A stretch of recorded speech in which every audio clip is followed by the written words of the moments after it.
Welcome back to another mini masterclass. Today we're going to be talking about value and positioning your company, your brand, your service in the marketplace, in the eyes and the perception of your consumer, so you can make more money, charge more money, be more profitable, have more loyalty, etc. It's very, very valuable. And if those of you that don't know who I am, my name is Jared. I am a clothing brand owner. I also own a company called Phantom Brands that creates and grows ecom brands for public figures like professional athletes, etc. And I also work with and grow existing brands. And actually beyond that, I am a coach and a mentor to a lot of people that are aspiring and current business owners, either a service-based business or a product-based business. All right. Let's get into the video now. So what does positioning even mean, right? So positioning is important because positioning is the way you're perceived by your consumer in the marketplace relative to competitors. Ultimately, how consumers see you is ultimately how they're going to treat your company and buy your products or not. And the better we understand our audience, the better we can position ourselves because we can work backwards on what they care about, etc. So what does positioning affect in terms of bottom line, a company, et cetera, right? So it really is foundational in the ability to be healthy and be profitable, right? It affects profit, customer loyalty, ability to acquire customers profitably, perceived value, and of course, pricing, right? Because if your position in the marketplace in your consumer's mind is of low quality and cheap for a target audience that wants quality and is upper income, you're not making any money. So positioning matters a lot. How do we improve our positioning? Now that we know it matters, okay, what can we do to improve it, right? So the best way I like to simplistically look at positioning is to work backwards from our target demographic. Like I just gave the analogy, it really does depend on your target audience. Again, are they lower class, upper class, etc.? And we don't just want to know their income level. We also want to know who do they identify as, who do they want to become. I can't even preface how important it is to have that deep internal knowledge and information about the people you are targeting for your product or service, right? Because there's a couple ways we can do this and position, right, the company to essentially give them value, right? One of the ways is we can tap into identity, right? Tapping into identity is, let me give an example. Rolex, right? Rolex sells to wealthy people that want to identify as owning the best, having the best, a luxury lifestyle, etc. That is their identity. Anything that goes against their identity, they will not do because they want to be reinforced. They want that psychological certainty about who they think they are, right? Plain and simple. So Rolex taps into the wealthy person's identity of having and owning the best, right? Can we say that their watches are definitely worth the monetary price point? I don't know, right? Like luxury brands are insanely marked up. But again, they're luxury and they're branded that way, and that's their positioning. So they can get those, profits. That's the power of positioning. Let's also talk about the aspiration or the ascension, I like to call it, right? The best brands and companies in the world position their product or service in a way that it helps their consumer be the person they want to be. Ascension, right? Like transformation, transformative. That's power. Let me give you an example. Apple, Nike, etc. Right? Let's just talk about Nike. Nike is positioned in the mind of the consumer as the brand that all the amazing athletes wear. It stands for achievement. It stands for greatness, right? So anybody, regardless of they're a professional athlete or not, that wants to achieve greatness is going to associate Nike helping them get there. That is how you position your product or service to help your customer, your target audience, ascend to where they want to go. Now, here are some of the questions we want to ask ourselves about our target audience, right? Obviously the basics like location, age, whatever. But then again, the identity, right? Who do they identify as with their buying decisions, right? Again, easy example, the rich versus, someone that's more budget friendly, right? Someone that's identifies as being budget friendly. I call them cheap, budget friendly, right? They don't do that because they prefer the things that are cheaper. They do that because they identify as somebody that is financially responsible and smart, which in turn gets them, in their mind, respect and praise to people that matter, right? That's an identity. So you have your surface level, and then you have your internal belief that ultimately dictates how people identify as. So you want to understand these things about your consumer You also want to understand their interests and beliefs, how they spend their time and how they spend their money, right? Like, how are they currently spending their time outside of work? What do they currently do for work? All of these things, right? Because let's say, another example, let's say you target to, okay, let's go back to Nike, okay? You can have a avatar in Nike that is currently working a corporate job, a 9 to 5. But on the weekends and after work and before work, they're at their gym training, or they're, aspiring entrepreneurs, right? They would fit the mold that Nike's targeting because they're aspiring to greatness, right? That's that transformation piece. So knowing how they spend their time, how they spend their money, will ultimately tell you, okay, this person's aspiring to be this person identifies as this, so on and so forth. So you can curate, your positioning around that. That's why it's important to know how they spend their time and money.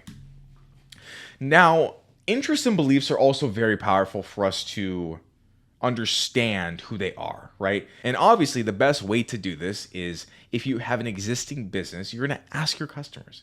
You're going to go through your customer list. You're going to ask them a survey, incentivize them with a gift card, a promo, whatever you want to do. Just, make it valuable to them to take 30 seconds to do this or a minute to do this and get honest information from them. And I would even talk personally and do like a Zoom call or a phone call or a video call of some sort with your top earners, with your top spenders, right? Because they are ultimately giving you the most money back in the business. They love your business that much, your service, your product, whatever. Get their information personally. It will also just make them feel better and more appreciated, which they should be. If you do not have existing customers, that's fine. You're gonna have to talk to people. Boo-hoo. You're gonna have to run a survey. You should join some groups. You should join some communities, and you should just ask the people, get some information. Online forums, it's so easy nowadays to talk to people that this should not be a bottleneck at all. Another amazing question to ask people for many, many reasons is who are their favorite... Another amazing question to ask people is who are their favorite influencers or creators, etc., right? You want to understand, how is this person influenced? If they say an entrepreneur or a bodybuilder or whoever, you can then understand, okay, this person has aspirations to be like this person. It brings you closer to them, right? And in other marketing tactics as well, you can target their followers and you can replicate content. You could do a bunch of things like with that information, but for the purpose of understanding the target demographic, that'll help you realize and help you know their aspirations. Now that we have the information, we execute by adding benefits to our product or service that are aligned with who this person identifies as and the person they want to become, right? Those deep-rooted emotional beliefs. So an example of this is when you're buying a Rolex, you get champagne, or when you're at Saks or whatever, you get champagne, right? That plays into the identity of the person that wants and expects the best perfectly. It's a perfect, easy benefit to add to their experience to reinforce their identity that they live a life of luxury, of wealth, and they have the best things in life. Because I'm buying a Rolex and I'm getting champagne and I'm getting served with great service. Boom, right? You can apply that to any product or service. We also need consistent and clear messaging throughout content and branding. I'll just keep using Rolex. The colors, right? The fonts, the packaging. Like if you got a Rolex in a plastic bag, what is that going to do for your positioning, right? It's an experience. And even a lower ticket item, right?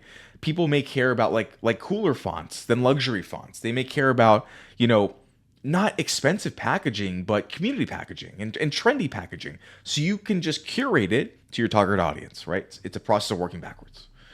Obviously, stay close to the pulse of your target audience so you can continuously innovate with your value and your offer.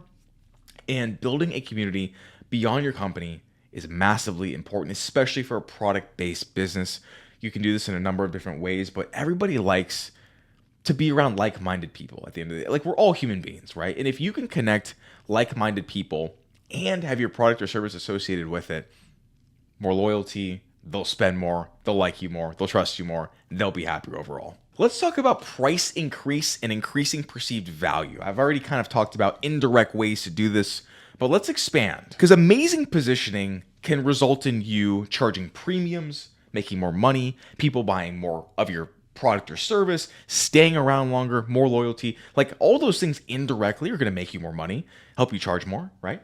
But let's talk some specifics, okay? We can enhance the copy and marketing to speak directly to the identity or aspirations, right? Let's just keep using Rolex. in their copy and their content and their marketing, they can say, we know you love the best, etc. Right? They can also, knowing their target audience, understand who the demographic is and talk about the people that they care about their opinions of. So let's say in this specific ad or copy or content or whatever, they're talking to the young entrepreneur that's doing really well for himself, right? You could say, all your friends are going to ask you how you did it, right? It's a play on influence of the people they care, of the opinions their target audience cares about. Or your mentor, like your mentor is going to be so proud of you when you buy your first Rolex. Boom. Boom. There's nothing more that a young entrepreneur cares about than the opinion of their mentor, right? That is a perfect segue into tapping into the identity and the aspiration, right? You're going to have a nicer watch than your mentor. Aspiration. Boom. Creating a better package offer, that's kind of the thing I mentioned about with like stacking benefits, etc. You can also do this through partnerships, right? So let's just say Rolex, whatever. Let's just keep going with Rolex, right? They can partner with businesses that offer complementary products or services that these wealthy people also like a chauffeur service, like, you know, a jet rental or whatever, right? Like if you're buying a certain threshold of Rolex, you get a private jet to pick you up, etc., and take you there. Talk about an experience, talk about identity. I mean, that's a partnership. That is a win-win. Investing in experiences along the customer journey, very similar to the champagne, very similar to like an espresso. They have amazing packaging and they have this little shop thing and like samples, and you get like tastings and like all this really nice stuff because it taps into the identity of who you want to be, of who you know you are, and who you want to be through the emotional experience you get with these investments that people go through, right? Like let's talk about Nike too. Nike invests in their athletes. They invest in their storefronts, and all of these emotional triggers are for you to spend more money. And you can copy the same sort of strategy with your target audience in mind for your product or your service. And of course, if we're talking adding value and being able to 10x your price, there's scarcity, urgency, and guarantees. But I have to warn you, this is only going to work if it's relevant to your target audience, right? Like scarcity and urgency for Rolexes, they absolutely work. If you're targeting somebody with a $30 shirt, I don't think they're going to care, right? Or if you do a guarantee on something that should be extremely valuable, or even a guarantee, right? I mean, all of these things are only relevant if it's relevant to your target audience. Do not just pile on generic ass guarantees and scarcity and urgency when it's not relevant. It needs to be relevant and congruent to your target audience's, again, identity and aspirations. Let's talk action steps. Let's get some motion going, right? So initially, we need to deep dive into our target audience. That's a no-brainer. Identity, aspirations, how they spend their time, who they want to become, their beliefs, everything you can, so we can curate our positioning around them, right? As soon as we analyze them, that's step 2, we are going to position the products and services in something in their mind that helps them affirm their current identity and helps them become the higher version of themselves through ascension. The Nike example, the Rolex example, Apple, you could basically think of literally any service or product you can tie to some sort of ascension. Even business software, like let's talk about a software in business that helps with SMS marketing. Sure. Jared, how do you ascend a business owner with SMS marketing? Because you're not selling the SMS marketing. You're selling more customers that are spending more on a longer time horizon, making them more money, and that more money leads to time freedom, location freedom, hiring, getting out of the weeds. And that leads to feeling satisfied, feeling accomplished, that feeling of respect when they come home to their parents and tell them about their business. That is the aspiration we are hitting. It is not about the freaking software, okay? It is about the ascension you're able to take to a person. And on the identity side, you can also, position in a way where it appeals to the people that are serious about investing in their business and love the best of the best software. That's their identity, and that's what they're going to get with pricing and with the service. Boom. Now, you want to execute your positioning by adjusting copy, content, experiences, packages, offers, all that sort of stuff Be very, very innovative. Think way outside the box and how you can best service these people. And then when you see what works, you iterate and double down on everything that works, right? If it's the experience or the packaging that people love, hammer it, right? Hammer it. Through this process, through nailing down the positioning in your consumer's mind about who you are with what you do for them on a deep, deep level, you can easily 10x your price. Easily. Should you invest in some things that are going to help you? Of course. Will you still make a hell of a lot more money doing it and increasing pricing? Absolutely. And that's the entire point of this video, right? Positioning, value, the same exact service, right? Maybe adding a little bits of benefits here and there, sure, but the same exact product and service positioned in a way that lets people know with genuine conviction that you will not only tap into their current identity, but also help them become the person they want to be, is a guaranteed foolproof way to 10x your current pricing, bar none. I hope you like this video a lot. Drop me a like and a little bit of comment. It would really help with the engagement, I'm sure, as you know. And thanks for watching.